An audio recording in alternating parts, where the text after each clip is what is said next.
Welcome to royal educare YouTube channel.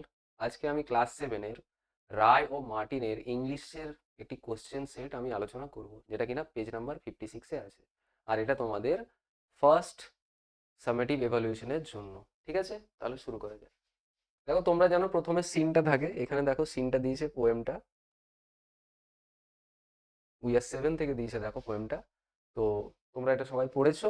এর বিষয়বস্তু দুটো মাত্র স্ট্যান্জা এখানে দেওয়া আছে। বিষয়বস্তু তোমরা জানো। এবার এখান থেকে আমরা প্রশ্নে চলে যাবো সোজাসুজি। প্রথমটা বলছে কি দেখো, fill in the blanks to complete the following sentence। ঠিক আছে, the girl was dash old, কত বছরের? I met a little cottage girl, I met a little cottage girl, she was 8 years old। তাহলে কত বছরের? 8 years। তাহলে প্রথমটা কি হবে? প্রথম অ্যান্সারটা হবে 8 years old। ঠিক আছে, এবার 2 নম্বরটা চলে আসি। 2 নম্বরে কি বলছে দেখো, the girl had dash hair, মেয়েটির কেমন চুল ছিল? Her hair was thick with many a curl. মানে কি, চুলটা ঘন ছিল আর কোকড়ানো ছিল, অনেকগুলো আহ, গুচ্ছ আকারে, কি বলবো, মোচড় দেওয়া চুল ছিল, মানে কোকড়ানো চুল আর কি। তাহলে এটা আমরা কি লিখবো? The girl had dash hair, thick and curly hair. ঠিক আছে, কোকড়ানো চুল ছিল এবং ঘন চুল ছিল, থিক অ্যান্ড কার্লি। ঠিক আছে, next, the dash girl made the poet glad. মানে কোন মেয়েটি, কোন মেয়েটি ওই পোয়েটকে অর্থাৎ কবিকে কিন্তু গ্ল্যাড অর্থাৎ আনন্দিত করেছিল? কোন মেয়েটি? এই যে I met a little cottage girl, তার এই কটেজ গার্ল ছিল, কি বলছে, her beauty made me glad. এই কটেজ গার্লের যে সৌন্দর্যটা, সেটা কিন্তু পোয়েটকে আনন্দিত করেছিল। তাহলে আমরা এখানে 3 নম্বরে কি লিখবো? 3 নম্বর প্রশ্নের উত্তর হয়ে যাবে কটেজ গার্ল, কটেজ। ঠিক আছে, 4 নম্বরে দ্য ওয়ার্ড ক্ল্যাড। ক্ল্যাড কথাটার মানে কি? ক্ল্যাড কথাটার মানে এখানে ব্যবহার হয়েছে যেটা পোশাকাচ্ছন্ন, পরিহিত। তাহলে ড্রেসড, ক্ল্যাড কথাটার মানে হবে ড্রেসড।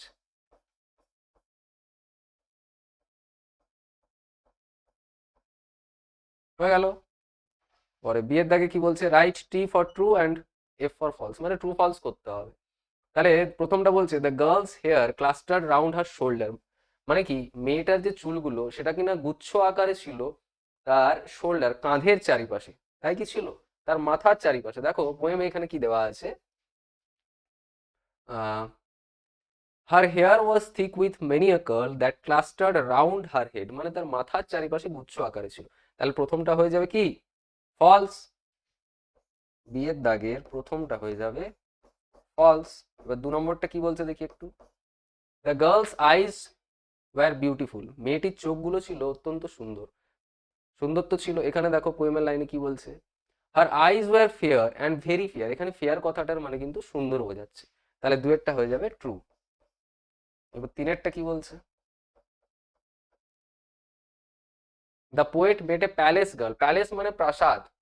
পোয়েট একটা প্রাসাদে থাকা মেয়ের সাথে কিন্তু দেখা করেছিলেন, বা তার সাথে একটা দেখা হয়েছিল। পোয়েটের সাথে দেখা হয়েছিল একটা প্রাসাদে থাকা মেয়ে। তাই কি, কটেজ গার্ল ছিল। তাহলে এটা ফলস হয়ে গেল। এবার আমরা আনসিনে চলে আসি।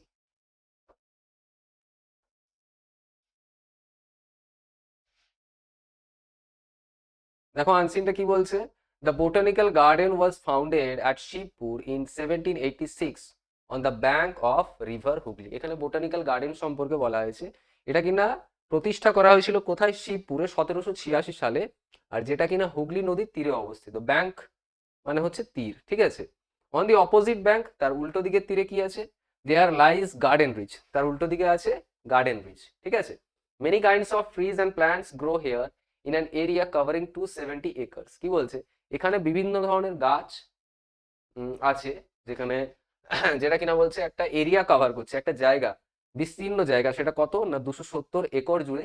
এই বিস্তীর্ণ এলাকা জুড়ে কিন্তু এখানে বিভিন্ন রকমের গাছ আছে। কোথায় না, গার্ডেন ব্রিজে। It is famous for the great banyan tree. Banyan tree মানে তোমরা জানো বট গাছ। এটা একটা বিশাল বা মহান একটা বড় একটা বট গাছ আছে, তার জন্য এটা কিন্তু খুবই পরিচিত। ঠিক আছে, which covers the ground of 1251 foot in the circumference. কি বলছে, এটা মাটির কতটা জায়গা, মানে সার্কামফিয়ারেন্স কথাটা মানে হচ্ছে একটা বৃত্তের যে পরিধি হয় সেটাকে আমরা বলি সার্কামফিয়ারেন্স।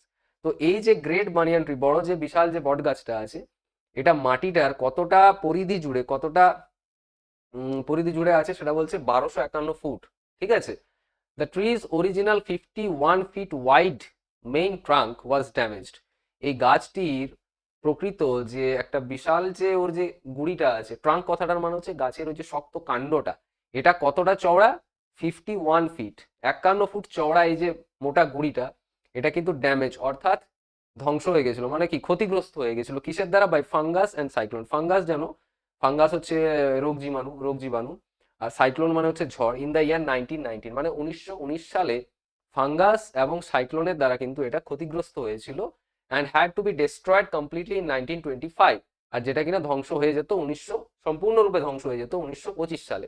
দ্য ট্রি স্টিল সার্ভাইভস, এই গাছটি এখনো বেঁচে আছে, and it is one of the greatest attractions for the visitors. আর এটা কিন্তু এই আকর্ষণীয় জিনিসের মধ্যে কিন্তু অন্যতম একটা, এই ভিজিটারদের জন্য, মানে যারা কিনা দেখতে আসে, বেড়াতে আসে, তাদের জন্য কিন্তু আকর্ষণীয় জিনিসের মধ্যে এটা কিন্তু অন্যতম জিনিস, এই দ্য গ্রেট বানিয়ান ট্রি। আর এটা কোথায় আছে? এটা গার্ডেন রিচে আছে। ঠিক আছে। এরপর দেখো এখান থেকে কি প্রশ্নগুলো আছে। The botanical garden is on the bank of river. কোন নদীর তীরে আছে? কোন নদীর তীরে? আমরা পড়লাম প্রথমটা, এটা হুগলি নদীর তীরে। The botanical garden is on the bank of river of Hooghly. তাহলে অপশন নাম্বার সি এর যেটা আছে, হুগলি নদীর তীরে কিন্তু বোটানিক্যাল গার্ডেনটা অবস্থিত। আচ্ছা, 2 নম্বরটা কি বলছে? The great banyan trees original trunk যেটা ছিল সেটা কত কত ফুট চড়া ছিল? 51 মিটার, না সেন্টিমিটার, না ইঞ্চি, না ফুট? 51 ফুট, লাস্ট অপশনটা। ঠিক আছে। এরপরে দেখো ইনফরমেশন নিয়ে এই চারটা আমাদেরকে কমপ্লিট করতে হবে বিয়ের দাগে। প্রথমটা কি বলছে? What happened the botanical garden was founded. কত সালে এখানে ইয়ারটা দিতে হবে। কত সালে? 1786। তাহলে 1786 এই সালে প্রতিষ্ঠা করা হয়েছিল। আর 2 এর দাগে দেখো 1925, এই সালটাতে কি হয়েছিল? হোয়াট হ্যাপেন্ড, এটা কি ছিল? Had to be destroyed, completely destroyed. এই যে damage by fungus and cyclone in the year 1919 and had to be destroyed completely in 1925। তাহলে কি লিখতে হবে আমাদেরকে? the main trunk, the tree's original main trunk, the tree's original main trunk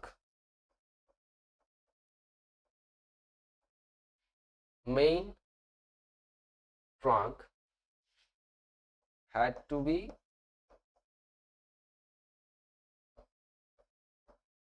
completely destroyed। 1925 সালে এই গাছটির যে গুঁড়িটা আছে, কাণ্ডটা, সেটা কিন্তু পুরোপুরিভাবে ধ্বংস হয়ে যেত। ঠিক আছে। এরপর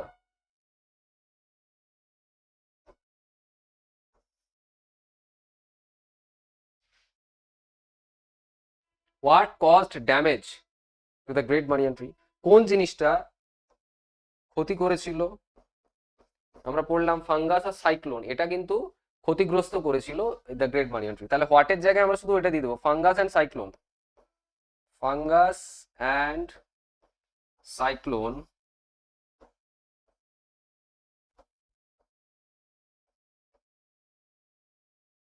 caused damage to the great banyan tree।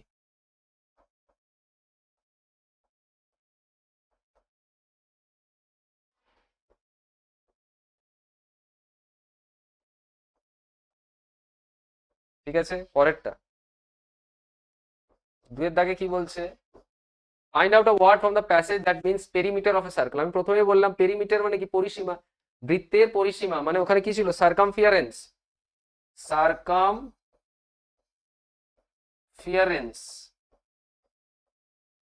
বৃত্তের পরিসীমা। এটা মনে রাখবে তোমরা, বৃত্তের পরিসীমাকে বলা হয় সার্কামফিয়ারেন্স, এই ওয়ার্ডটা। ঠিক আছে।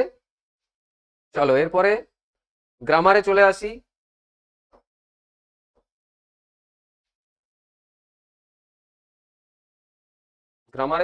এরপর 3 এর দাগের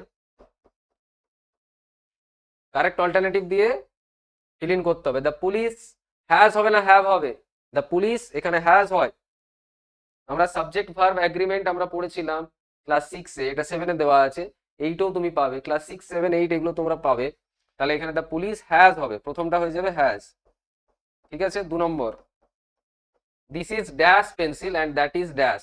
দেখো এটা কিন্তু পজেসিভ প্রোনাউন আর পজেসিভ অ্যাডজেক্টিভ থেকে দেওয়া আছে। দিস ইজ ড্যাশ পেন্সিল, আমরা জানি যদি পজেসিভ অ্যাডজেক্টিভ যখন থাকে তখন কিন্তু পজেসিভ অ্যাডজেক্টিভের পরে নাউন কিন্তু অবশ্যই একটা থাকে। এখানে দেখো ড্যাশ পেন্সিল অর্থাৎ পরে একটি নাউন আছে, তাহলে নাউনের আগে যেটা থাকবে সেটা কিন্তু পজেসিভ অ্যাডজেক্টিভ হয়। এখানে পজেসিভ অ্যাডজেক্টিভ কি আছে, মাই, আর মাইন যদি হতো এটা কিন্তু পজেসিভ প্রোনাউন, এর পরে কিন্তু কোনো রকম নাউন থাকে না। অ্যান্ড দ্যাট ইজ ড্যাশ, দেখো তার মানে এই ড্যাশের পরে একটা যদি নাউন থাকতো তাহলে পজেসিভ অ্যাডজেক্টিভ হতো, এখানে ড্যাশের পরে কোনো রকম নাউন নেই, তার মানে এখানে পজেসিভ প্রোনাউন হবে। তাহলে পজেসিভ প্রোনাউন কোনটা আছে, ইয়োরস হবে, ইয়োরস। ঠিক আছে, পরেরটা, Birbal was the dash courtier, এখানে দেখো অ্যাডজেক্টিভের ডিগ্রি দেওয়া আছে।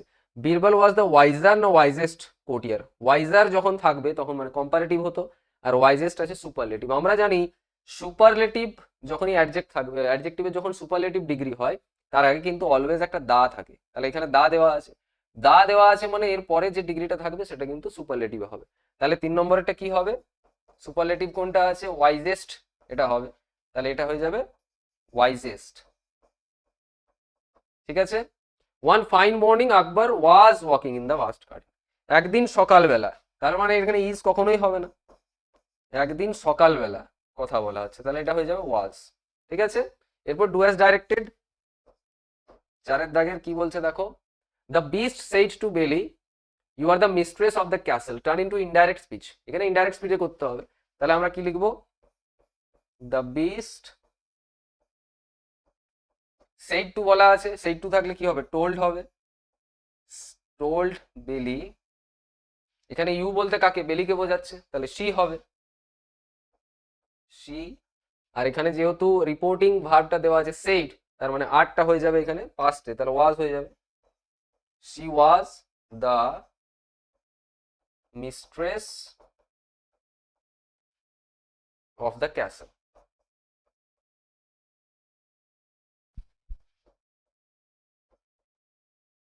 2 নম্বর, Bailey discovered many enchanted rooms. State whether the underlined word is simple present or past participle. Simple present তো কখনোই হবে না, enchanted দেওয়া আছে, ভার্বের পরে ইডি দেওয়া আছে, তাহলে এর মানে সিম্পল প্রেজেন্ট তো কখনোই হবে না, ইডি দেওয়া আছে মানে হয় পাস্ট হবে না পাস্ট পার্টিসিপল হবে। এবার এখানে হচ্ছে পাস্ট তো বলে দেওয়া নেই, দুটো অপশন দেওয়া আছে, তাহলে পাস্ট পার্টিসিপল হবে, এটা কিন্তু পাস্ট পার্টিসিপল অ্যাডজেক্টিভ। কেন, কারণ এটা দেখো পাস্ট পার্টিসিপল অ্যাডজেক্টিভ মানে কি হয়, ভার্বের থার্ড ফর্মটা ইউজ করে আমরা কিন্তু এটাকে কিন্তু অ্যাডজেক্টিভের মতো কাজ করাবো। এখানে দেখো ভার্বটা হচ্ছে এনচ্যান্ট, এর সাথে ইডি আমি যোগ করেছি, যোগ করে এটা ভার্বের থার্ড ফর্ম হয়েছে মানে পাস্ট পার্টিসিপল ফর্ম, আর এটা একটা নাউনকে ডেসক্রাইব করছে, অ্যাডজেক্টিভের কাজ কি, নাউনকে ডেসক্রাইব করা, তাহলে রুম হচ্ছে একটা নাউন, এই রুমটাকে ডেসক্রাইব করছে এই ওয়ার্ডটা, এটা কিন্তু ভার্বের থার্ড ফর্ম, তাহলে এটা হবে পাস্ট পার্টিসিপল অ্যাডজেক্টিভ। ঠিক আছে, তাহলে এটা হবে পাস্ট পার্টিসিপল। সিম্পল পাস্ট তো কখনোই হবে না, ইডি যেহেতু ইডি আছে, এটা কিন্তু তোমাদের উপস্থিত বুদ্ধি, এটা কিন্তু তোমাদের বলবে। ঠিক আছে, হয়ে গেল, এবার রাইটিংটা আছে, দেখো এখানে রাইটিং কি বলেছে, write a short paragraph in about 100 words about your experience of visiting a garden of flowers, একটা ফুলের বাগানে তুমি গেছিলে, তার যে অভিজ্ঞতাটা হয়েছিল, এটার লোকেশনটা, কি কি তুমি সেখানে দেখেছো, কি কি ধরনের ফুল দেখতে পেয়েছো, ওভারঅল তোমার একটা ভালো লাগা কি কি ইমপ্রেশন হয়েছে ওটা দেখার পরে, আর শেষে একটা তোমাকে কিন্তু কনক্লুশন দিতে হবে। তো আমি এটা তোমাদের লিখে দিয়েছি, দেখো, my visit to a garden, last Sunday I visited a beautiful flower garden near my home town, আমার বাড়ির সামনাসামনি, মানে বাড়ি, হোম টাউন মানে কি, এটা হচ্ছে আমার যেখানে থাকি সেই শহর। ঠিক আছে, তার সামনে একটা বিউটিফুল ফ্লাওয়ার গার্ডেন, ফুলের একটা বাগানে আমি কিন্তু গিয়েছিলাম লাস্ট সানডে অর্থাৎ শেষ রবিবার। It was located beside a small lake and surrounded by tall trees, এটা একটা ছোট্ট পুকুরের ধারে এটা ছিল, আর তার চারিপাশে কি ছিল, লম্বা লম্বা গাছ। As I enter the garden, আমি যখনই ওই বাগানটার ভিতরে ঢুকলাম, আই স নিট পাথওয়েস, পরিষ্কার পরিচ্ছন্ন রাস্তা, আর কি গ্রিন লন্স, সবুজ বাগিচা, বেঞ্চ আছে and a fountain in the middle, আর মাঝখানে একটা কিন্তু আমি কি দেখতে পেলাম, একটা ঝর্ণা। The garden was full of colourful flowers like roses, কি কি ফুল ওখানে আজ ছিল, কালারফুল ফুল, rose, marigold, lilies, sunflowers and dahlias, butterflies and bees were hovering over the flowers, মানে কি প্রজাপতি আর মৌমাছি এরা হচ্ছে ওই ফুলগুলোর ওপর দিয়ে কিন্তু ঘোরাঘুরি করছিল, যেটা কিনা আরো সৌন্দর্য প্রদান করছিল, ঠিক আছে। The air was fresh and fragrant, বাতাসটা ছিল খুবই তরতাজা, ফ্রেশ আর ফ্র্যাগনেন্ট মানে সুগন্ধি, যেহেতু ফুলের garden. And the whole place looked very peaceful, খুব শান্তিপূর্ণ দেখাচ্ছিল পুরো জায়গাটা। আই ফেল্ট রিল্যাক্সড, নিজেকে চিন্তামুক্ত মনে হচ্ছিল, অ্যান্ড হ্যাপি, খুশিও মনে হচ্ছিল, হোয়াইল ওয়াকিং দেয়ার, মানে আমি যখন হাঁটছিলাম তখন আমাকে কিন্তু অনেক বেশি খুশি আর চিন্তামুক্ত এরকম একটা অনুভূতি হচ্ছিল। দ্য ভিজিট ওয়াজ রিফ্রেশিং, এটা খুবই তরতাজাপূর্ণ একটা আমার ভিজিট ছিল, and left A lasting impression on my mind, মানে আমার মনের মধ্যে এটা কিন্তু একটা চিরস্থায়ী একটা কিন্তু ছাপ ফেলেছিল বা ফেলেছে, ঠিক আছে। তো এটাই ছিল। নেক্সট আরেকটা পরে কোনো একদিন আমি একটা নতুন আবার ভিডিও নিয়ে আসবো, নতুন একটা সেট নিয়ে, ঠিক আছে।